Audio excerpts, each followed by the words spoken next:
Praise the Lord. जय मसीह की मेरे प्रियो, मैं आज आपको बताना मांगता हूं कि आज का वीडियो थोड़ा सा लंबा होगा, इसलिए आज आप धैर्य से अवश्य सुने।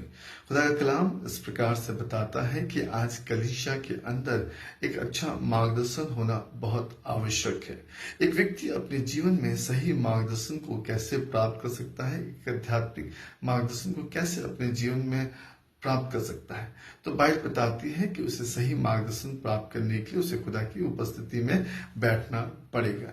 मैं आपको खुदा के कलाम से उत्साहित करना मांगता हूँ। प्रेरित की किताब उसका 13 अध्याय उसके पहले और दूसरे आयत के द्वारा बाइबल बताती है, अंताकिया की कलीसिया में कई भविष्यवक्ता और उपदेशक थे, अर्थात बरनबास, सोमन जो नीकर कहलाता है, और लुकियुस कुरेनी, और चौथाई देश के राजा हेरोदेस का दूध भाई मनाहेम और साउल।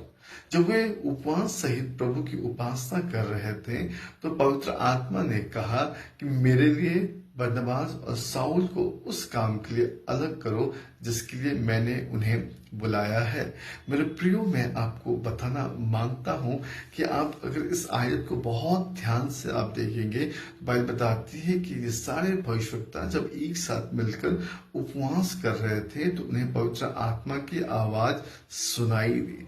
इसलिए आज मैं आपको बताना मांगता हूं कि आपको आवश्यक है कि आप हर रविवार खुदा की उपस्थिति में आए और परमेश्वर के वचन को सुने, परमेश्वर की उपस्थिति में आए, उपवास के साथ एक दूसरे के साथ समय बिताएं, उपवास की प्रार्थना में आए और स्वयं एक डिवोशन लाइफ को अपनाएं, क्योंकि उसके माध्यम से ना आप परमेश्वर की आवाज को सुन सकते हैं। एक सही मार्गदर्शन आप अपने जीवन में प्राप्त कर सकते हैं, और इस सही मार्गदर्शन को प्राप्त करने के लिए आपको खुदा की उपस्थिति में आना अनिवार्य है। क्योंकि अगर आप अपने घर में बैठे हैं, आप खुदा की उपस्थिति में नहीं आ रहे हैं, उसकी संगति में नहीं है, आप परमेश्वर की आवाज को नहीं सुन रहे हैं, आपका सही मार्गदर्शन प्राप्त नहीं हो पाएगा।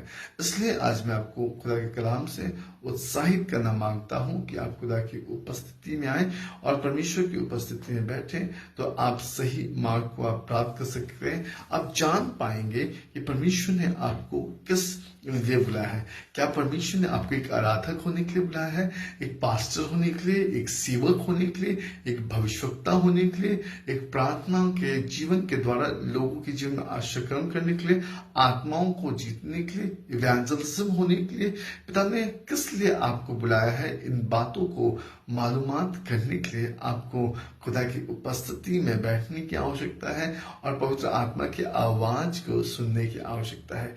अगर आज आप खुदा की उपस्थिति में आज से आप बैठना आरंभ करते हैं, मैं आपको अवश्य बताना चाहता हूं कि आप पवित्र आत्मा की आवाज सुनेंगे और आप निराश नहीं होंगे। क्योंकि जब हम मनुष्य की आवाज को सुनते हैं तो कई बार हम मनुष्य की आवाज के द्वारा ठोकर भी प्राप्त करते हैं, लेकिन जब हम पवित्र आत्मा की आवाज को सुनते हैं तो हम किसी भी प्रकार का ठोकर नहीं खाते। इसलिए आप ध्यान दीजिएगा कि जितने प्रभु के दास हैं, जब वो परमेश्वर की उपस्थिति में चलते हैं वो निराश नहीं होते, वो हताश नहीं होते, वो उदास नहीं होते। क्यों? क्योंकि उनको निरंतर प्रभु का मार्गदर्शन प्राप्त है। इसलिए आप खुदा के दासों के आवाजों को अवश्य सुने, परमेश्वर के उपस्थिति में बैठे, पवित्र आत्मा के साथ सहभागी करें। आप अवश्य आपको परमेश्वर का मार्गदर्शन प्राप्त होगा। जय मसीह की। God bless you.